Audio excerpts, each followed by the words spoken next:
जैसे clap hand उसने किया तो हम साथ से जवाब, यानी कि आप उसको वही चीज़ आप एक बार एटलीस्ट करना चाहिए, या द पैसेज ऑफ टाइम आप उस चीज़ को कम कर दें, या फिर कॉन्टीन्यूसली साथ देके चलें। जो हम पढ़ते हैं ना ये चीज़ें बुक्स में, इसमें कोई गाइडलाइन होती है। प्रैक्टिकल वर्किंग में जब आप जाते हैं तो हमें इससे बहुत मुख्तलिफ मिलता है, और हम वो उसको अप्लाई भी शायद उस तरह से हर दफ़ा नहीं कर सकते हैं। This we must know. ये जो चीज़ है ये एक पे एप्लीकेबल है, दो पे नहीं एप्लीकेबल है। दूसरी चीज़ ये उस बच्चे के लेवल के लिए है जो लोअर पे है, जिसको कोई अंडरस्टैंडिंग नहीं है कि उसने क्या किया है। जो हमें पता लगता रहता है कि उस बच्चे ने सीख लिया है इस चीज़ को, अब शायद उसको वो बताना ज़रूरत ना हो, खाली उसको देखना एक इनकरेजिंग वे में ही, एक मेरा जेस्चर ही उसको कम्युनिकेट कर दे कि उसने सही किया है। ठीक है जी। तो एक बच्चा जिसको मेरा जेस्चर कम्युनिकेट सही नहीं कर सकेगा, उस लेवल पे जब वो बच्चा है, फिर उसको बताना ये ज़रूरी हो जाता है कि उसने क्या किया है, सही किया है, गलत किया है, और कैसा किया है। ये सारी चीज़ें उसको बतानी ज़रूरी होती है। But it varies again child to child.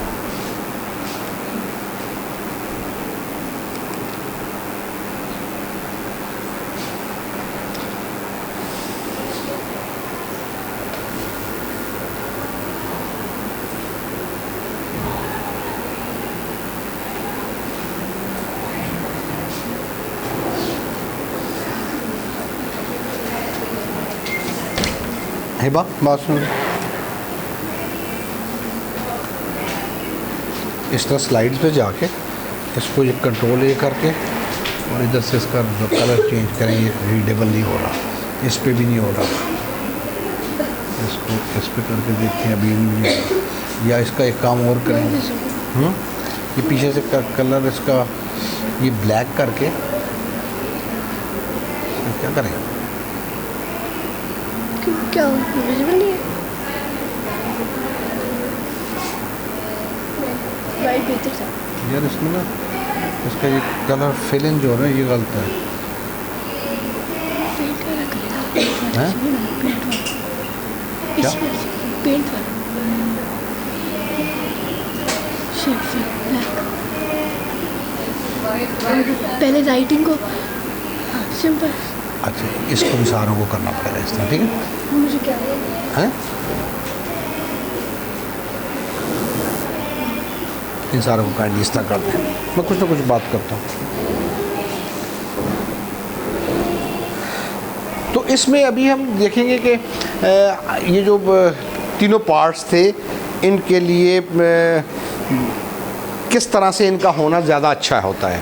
ठीक है, ये इंस्ट्रक्शन का देना, फीडबैक का होना और रिस्पांस का होना, वो सारी चीज़ें कैसी होनी चाहिए, उसमें किस तरह से हम बेहतर बच्चे को चाइल्ड डेवलपमेंट की तरफ ले जा सकते हैं। Will discuss those.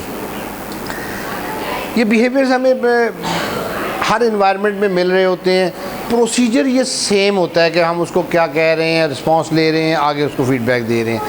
ये लिखाई पढ़ाई से रिलेटेड भी, जैसे मैंने कहा, हो सकता है। ये कुछ सिखाने बोलने के हवाले से भी हो सकता है। ये कुछ चीज़ को रोकने के हवाले से भी हो सकता है। किसी भी अंदाज में प्रोसीजर सेम है।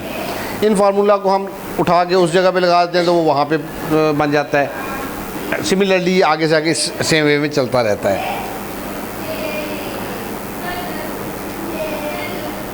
आपकी ऑब्जर्वेशन और आपकी असेसमेंट ये बहुत इम्पॉर्टेंट है कि आप इतने शार्पली, कीनली उसको देख रहे हो, इन्वॉल्व हो, कि आप उसको छोटे छोटे रिएक्शंस को उसके को नोट कर रहे हो कि क्या हुआ है, इस पे क्या हुआ, इस पे क्या हुआ। वो अगर आपने मिस कर दिया, नोट ना कर सके, तो उस सूरत में क्या होगा कि वो चीज़ शायद बेहतर ना हो सके। कहाँ चली जाती है? कर गई है सारी। तो बेसिकली अगेन ये सारी चीज़ें लिंक हो जाती हैं आगे आपके उससे कैरेक्टरिस्टिक्स से, कि एक अच्छे टीचर के, अच्छे थेरेपिस्ट के जो ट्रेट्स हैं, जो उसमें ख़ासियतें होनी चाहिए, उन पे ये सारा कुछ डिपेंड कर रहा होता है। This is very important. अगर आप आपकी इंटेंशन है तो आप ये सारी कीननेस भी आप में आ जाएगी, ऑब्जर्वेशन भी आपकी अच्छी हो जाएगी, आप उसको एनालाइज भी बेहतर कर सकेंगे। लेकिन अगर वो चीज़ नहीं है तो फिर आप नॉलेज भी शायद ना लेना चाहें, आप उसमें लर्न भी ना करना चाहें, आप बस एक टाइम पास ज़रूर कर रहे होंगे कि वक्त गुजर रहा है, दिन ख़त्म हो रहा है, हफ़्ता गुजर रहा है, एंड ऑफ द मंथ एक हिसाब किताब हो रहा है और निज़ाम चल रहा है, दैट्स ओके। लेकिन वो जो एक सेटिस्फेक्शन जो होनी चाहिए, एक आपको एक अच्छा काम करके एक अचीवमेंट के बाद जो हमें एक खुशी का एहसास होता है, शायद हम उससे रह जाते हैं। तो दिस इज़ वेरी इंपॉर्टेंट कि आप जब इन्वॉल्व हो किसी काम के साथ, जो भी वो काम हो, या तो करें नहीं। मेरा तो फार्मूला ये है, मैं या तो एक काम अगर मेरा दिल नहीं मान रहा होता तो मैं नहीं करता। ऐसा नहीं करता कि मेरा दिल नहीं मान रहा और मैं फिर भी बददिली से या उसको टोटल के अंदाज में उसको मैं करता रहूँ, नहीं, मैं नहीं करता हूँ। स्ट्रेट अवे मैं इनकार कर देता हूँ अगर मैंने नहीं करना होता। अगर मैंने करना होता है फिर मैं उसको, जो भी काम हो, मैं उसको टू द बेस्ट करना चाहता हूँ। फिर मेरी उसमें इन्वॉल्वमेंट पीक पे चली जाती है और उस सूरत में फिर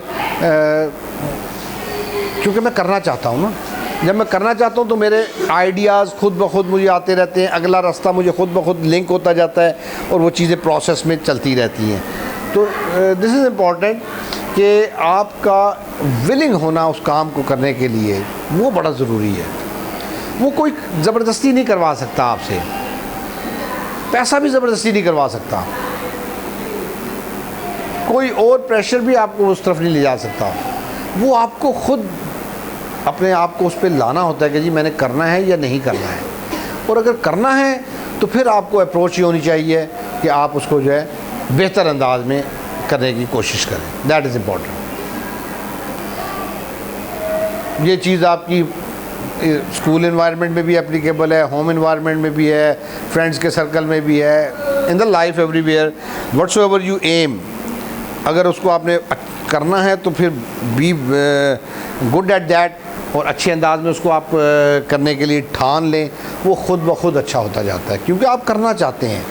लेकिन अगर आप उसको करना ही नहीं चाहते हैं तो फिर आपको वो ज़बरदस्ती कोई भी अच्छा नहीं करवा सकता। This is very important. एक टीचर को मैं देखता हूँ क्लास के इन्वायरमेंट में वो आउट ऑफ द वे जा रही होती है, उसमें वो करना नज़र आ रहा होता है कि जी उन्होंने तहैया किया हुआ है कि जी मैंने करना है। अब उसको खुद ब खुद आइडियाज़ भी आते हैं, वो किसी चीज़ पे कंप्रोमाइज़ नहीं करती हैं। एक टीचर है जिसने ये माइंड बनाया हुआ है कि जी कर लेंगे, हो जाएगा, हाफ हार्टेडली। अब उसके करने में फ़र्क होता है। अब उसका करना जो है, उसको आइडियाज़ नहीं आ रहे होते, उसको आपको देने पड़ रहे होते हैं, ऐसे करें, ऐसे करें, ऐसे करें। उसके आगे हर्डल्स आते हैं तो वो हैंड्स अप हो जाती हैं। कॉन्ट्रेरी टू दैट, जो पहले मैंने बात की है, जिसका इंटेंशन होगी काम करने की, उसको जब हर्डल आता है तो उस हर्डल के साथ उसको रास्ते भी, सॉल्यूशंस भी मिलते हैं। अच्छा ये बोल नहीं रहा, ये कर नहीं रहा, तो आपको आइडियाज़ आने शुरू होते हैं। This totally belong is in relation to your willingness of doing something. मैं इधर होता हूँ, मिस आप फिर पीछे हो जाती हैं, उधर होता हूँ आप इधर हो जाएं। मुझे आई कॉन्टैक्ट लूज़ कर देता हूँ, वो फिर मज़ा नहीं आता मुझे पढ़ाने का। या आप अपनी चेयर आगे कर लें, ये थोड़ी सी अपना क्या नाम है मिस, हाँ जी अच्छा फाइन।